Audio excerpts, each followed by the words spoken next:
Good afternoon, everyone. I hope you're doing okay. So before we move on to the next session, I just want to remind everyone that you can use this code, go to the website or the QR code, submit any questions, and we'll be answering those at the end. So now I would like to introduce you to Andy Sexton, who is the Creative Director and Partner at 2LK, who will talk you through the next session. Welcome, Andy.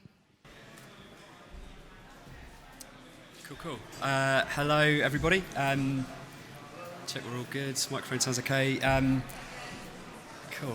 Wait a second. A few people sitting down. Nice to be stood up on a real stage again.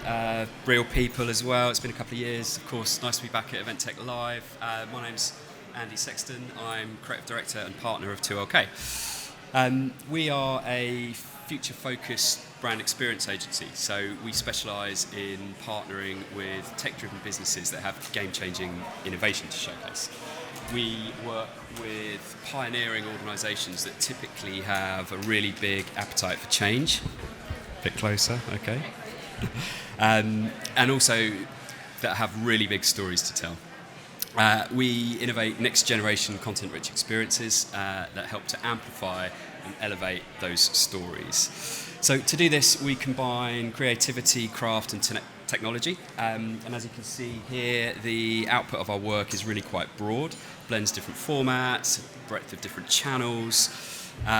We work primarily in the enterprise space. We partner with established global tech leaders like Intel, Canon, Salesforce, along with some really ambitious startup businesses as well, so the likes of TikTok, Brave, and Genius Sports.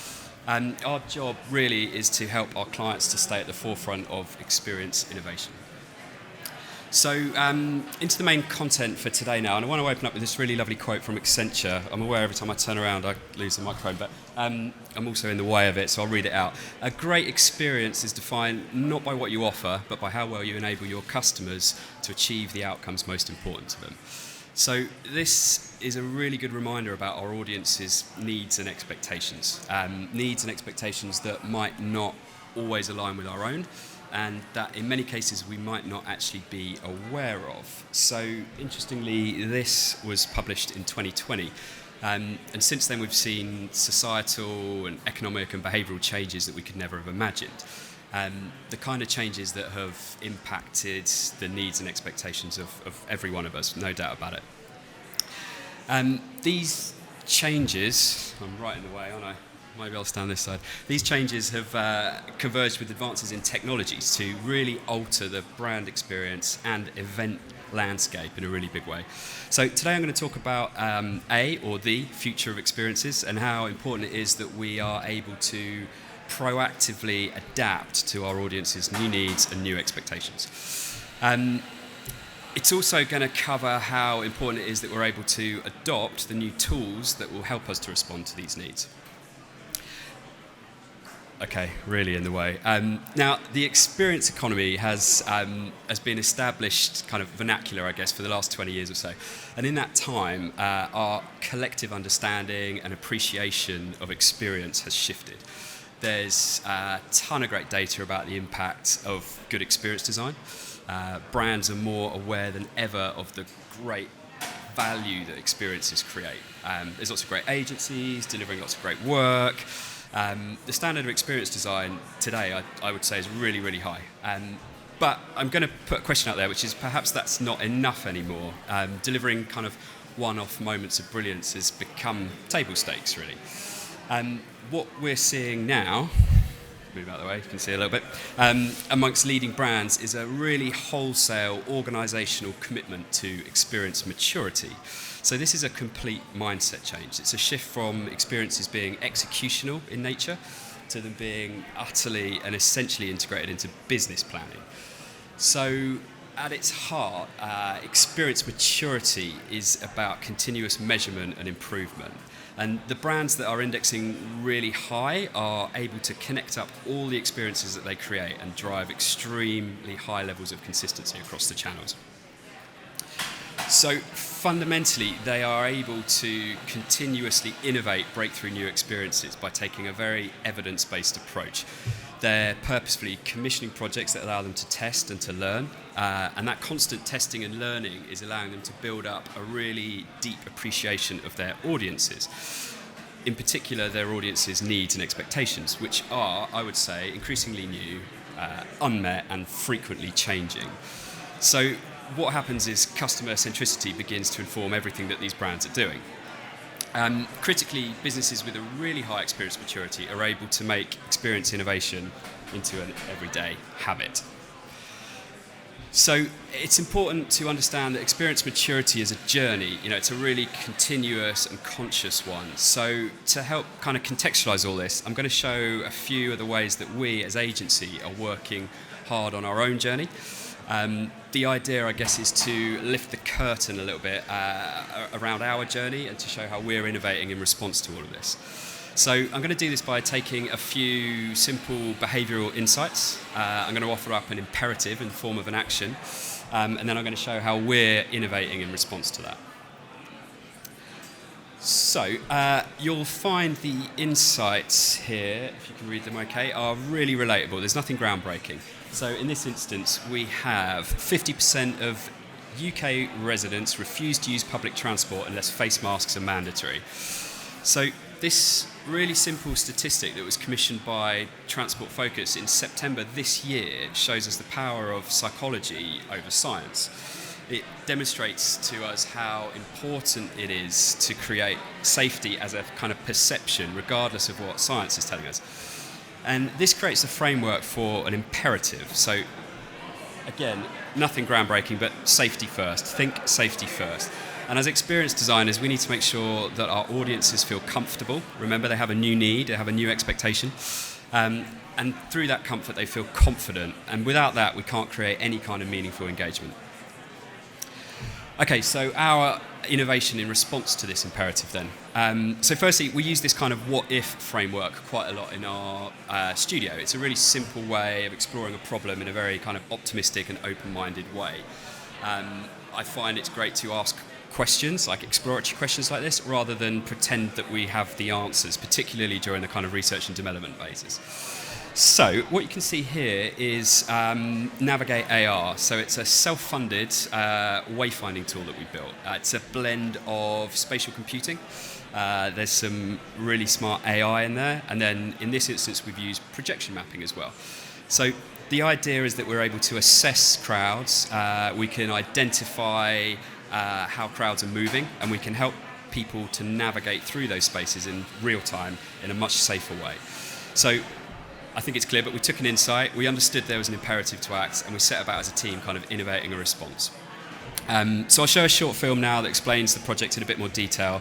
Bear in mind, this was actually a year ago, so things have moved on a bit since then. But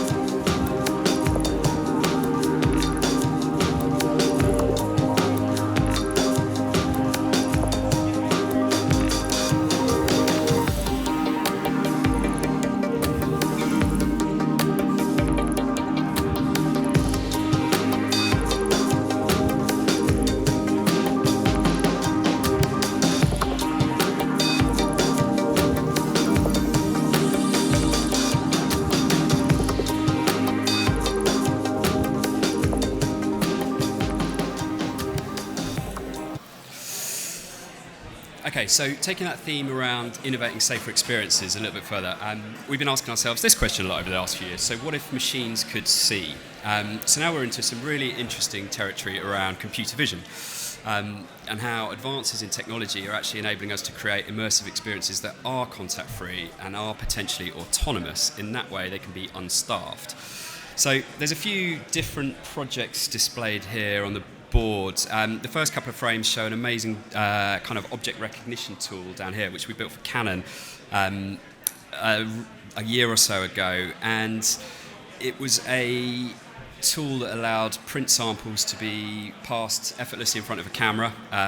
The tool would recognize the sample, give you the backstory of it. You could keep the sample, you could go home, and you could do all of that without any contact with any staff and without ever dual touching anything.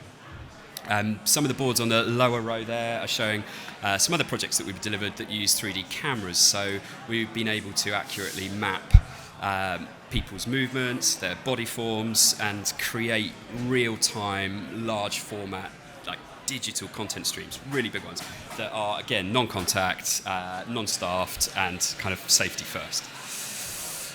Okay, insight 2. So 80% of us will sustain our increased digital usage, and 32% of us will drop out after a single bad experience. So there's two things going on here. Firstly, it's really clear to all of us, I think, that our reliance on digital tools and technology has increased through COVID. The top statistic there is from McKinsey, and it tells us that the vast majority of us intend to maintain that increased reliance. The second layer to the insight is that we're also becoming really, really intolerant. Okay, so we're expecting technical excellence, like hyper-relevance, and really high production values in kind of everything that we consume.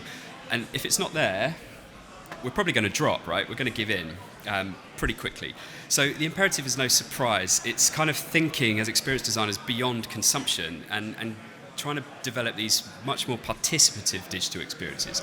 And these are the experiences that are winning out over the kind of linear content drops as our audience expectations are changing.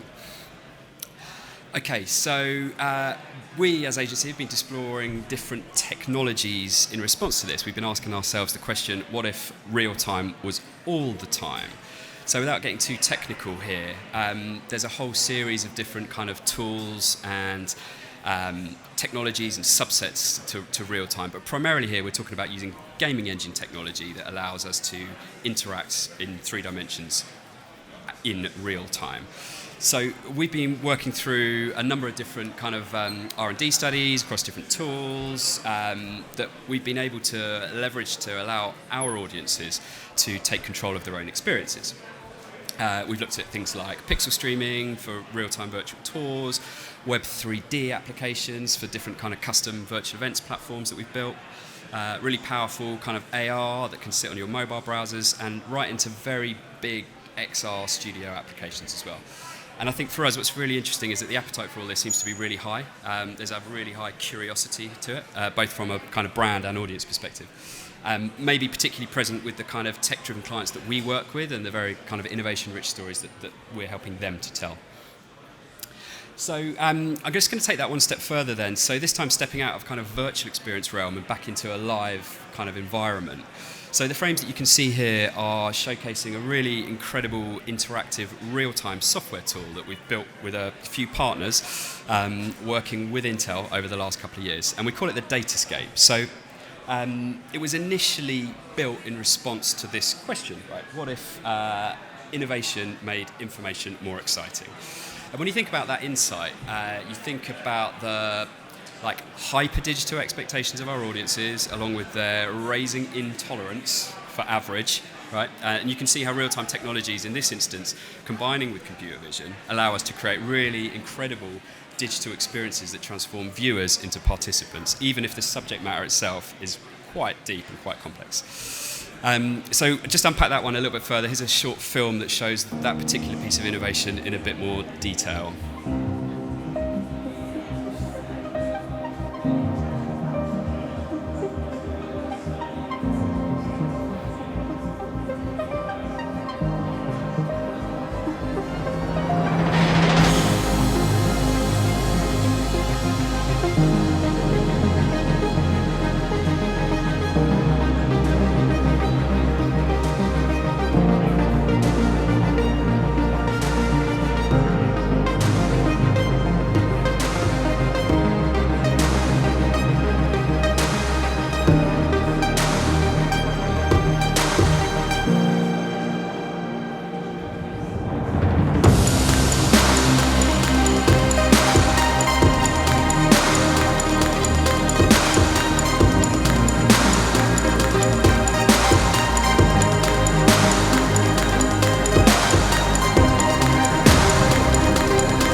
Okay, cool. So insight number 3, 70% of all media time is spent on phones, and on average we check our devices 160 times a day, which is mind-blowing, and the scale of behavioural change there is quite scary. I'd honestly, go count, try for a day, you're probably not far off. And the imperative here becomes clear immediately, right? Think mobile first. So regardless of whether you're developing virtual or live, hybrid, if we're not actively involving our second screens, then we are losing out on our audience's attentions, right? Our phones are here, they're in our hands, they're ready to go. And rather than seeing this as a threat, when you start to think of it as an opportunity, you can extend engagement and things start to become really exciting. So there's loads of ways of bringing second screens and mobile platforms into our events and our experiences. We create these opportunities for more connectivity, for more personalization, for more immersion, and fundamentally more control. So, we're moving way beyond event apps and mobile check-in stuff here into a space where we have the ability to create personalized content, to track attendees, to get better metrics, to live stream via social to gather bigger crowds, to use micro-location to unlock a world of kind of treasure hunt style journeys, experiences. And of course there's all that incredible territory around augmented reality, so gamification, digital sales tools, product visualizers, configurators, whatever you want. When we add a sprinkle of 5G into the mix, it's clear that the mobile phone really is the go-to portal for all of our kind of future hybrid.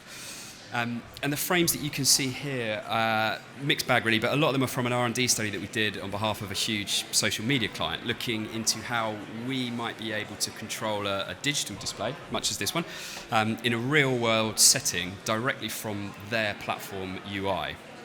So if you think about how powerful it would be to give audiences immediate control of the environments that they're in directly from the app that they use 160 times a day, it starts to become quite compelling. So, moving away from R&D and into innovation in action, here you can see some early development boards from a really huge digital experience platform that we built with Canon this year.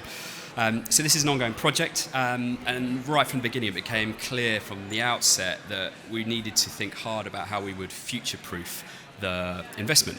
So we had AR embedded into printed invites, we had QR codes sliced in through film that would allow you to pull up AR content. We had a whole virtual event delivered on a custom-built, web-hosted event platform which we built with a mobile-first mindset, because these things are not always present in the tools that we see available, even the things that we'll see around the show floor today.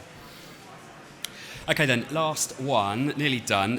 So sustainability is in full focus. I think we all appreciate that. Of course it is COP this week, but regardless of that, I think there's been a reawakening around COVID, and we are all much more aware of it, we're conscious of it, it feels more meaningful and present than ever before.